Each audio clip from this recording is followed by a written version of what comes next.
Okay, so now I wanted to share with you some examples of what national stories look like. And these are all real examples that have appeared in the national media, so it should help really give you a even more detailed idea of the kind of stories that would make the cut.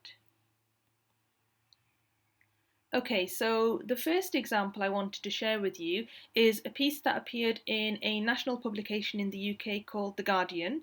And essentially, the title, as you can see, is Music Brings Harmony to Dementia Patients.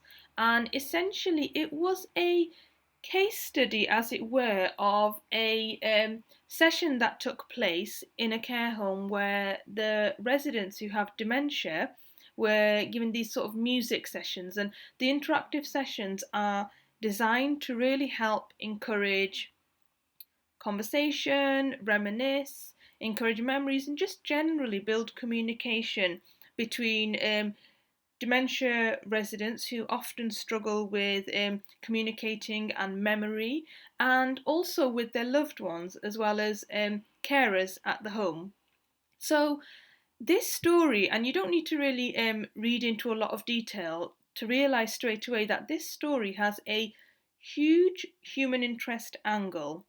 So, it does a couple of things. So, the human interest side is because dementia is such a debilitating condition and a heartbreaking condition, and it's something that is very, very much at the forefront of people's minds in the UK, and it's certainly, and possibly around the world. And basically, it's an issue that's at the forefront of the national agenda, and quite a lot of people know somebody who's been touched by dementia. So it was very relevant, and it was a story that it was at the time when it was all over the news, issues around dementia, because they were talking about the care bill for dementia patients. They were talking about, what you do with the aging population that we have. So it just really struck the right note. And the reason this was so compelling as a story, and particularly for the journalist to go and cover, was because the journalist was invited to come and see a session for themselves and actually then have conversations with the carers at the home, as well as some conversations with the residents and their loved ones who had been happy to speak about their experience. So the interactive element, getting the journalist involved in the case study, the fact that it was human interest and it was such a moving issue, and there were people to illustrate the story, that's what really helped bring this story to life and make it a story that was worthy of its place in a national publication.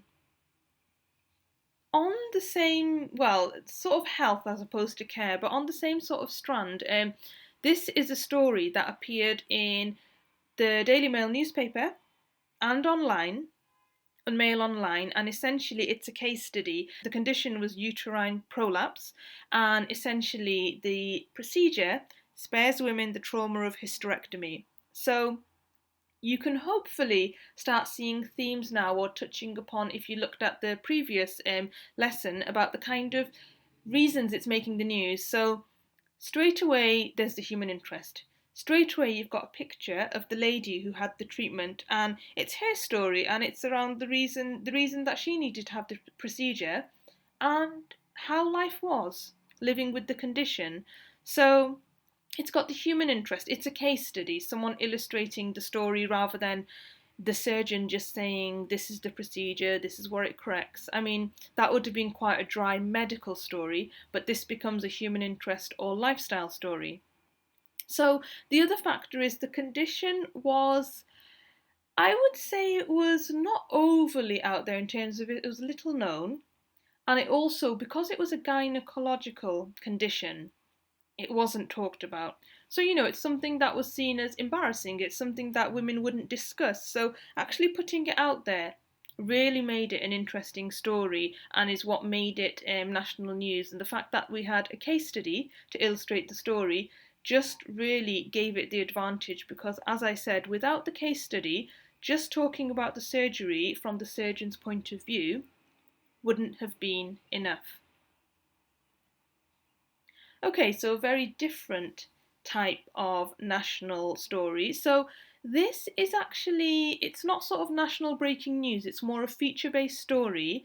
And it's also the kind of thing where you can add comment, which is what I've mentioned previously. So this was in an offshoot of the Telegraph, which is Telegraph Connect, and it's essentially part of the newspaper which is aimed at small businesses. And the journalist reached out for book recommendations from business owners and entrepreneurs. And essentially, this is actually coverage that I appeared in for my consultancy, because I responded to the journalist and said, actually, that's ideal, that's something that I can potentially contribute to. And I gave my book recommendation, which, if you're interested, is The Miracle Morning by Hal Elrod. So that's how you can get in. So I think I mentioned previously, if you haven't got the groundbreaking story, if you haven't got the case study, it's not to say national will be elusive to you, because if you can build a dialogue with the journalist, and I'm going to mention as we go on into this course about how you can get in touch with journalists and how you can bring stories and also how you can sort of seek them out. If you can do that, then actually this kind of thing would be quite ideal, because you can comment there, and if you get in at the right time and you add your two pence worth and you add some value and you're giving some information, you potentially can secure national coverage. So other examples, as I've mentioned previously, is if there's a political story and you've got something to add from your business perspective, or it's a financial story and you're an accountant or a lawyer or a financial advisor. Those are the kind of opportunities that you potentially could piggyback onto and get some national coverage of your own. This was actually a story on the back of a survey that was carried out. So if you can see the title, it's brilliant. It's Can't Care, Won't Care. Third of Brits would not look after elderly parents. So a third of Brits would not look after elderly parents.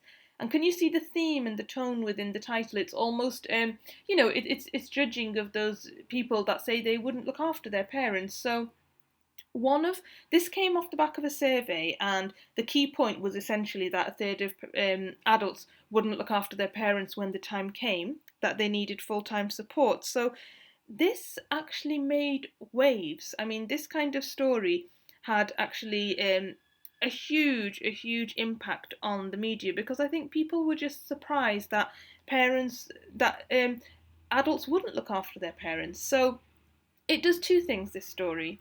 It's got research, so it's got a sizable number. And one of the things is, if you do a survey and you're aiming at national, it really has to have legs. So you need at least over 1,000 respondents, because anything smaller is seen as not representative enough of the general population.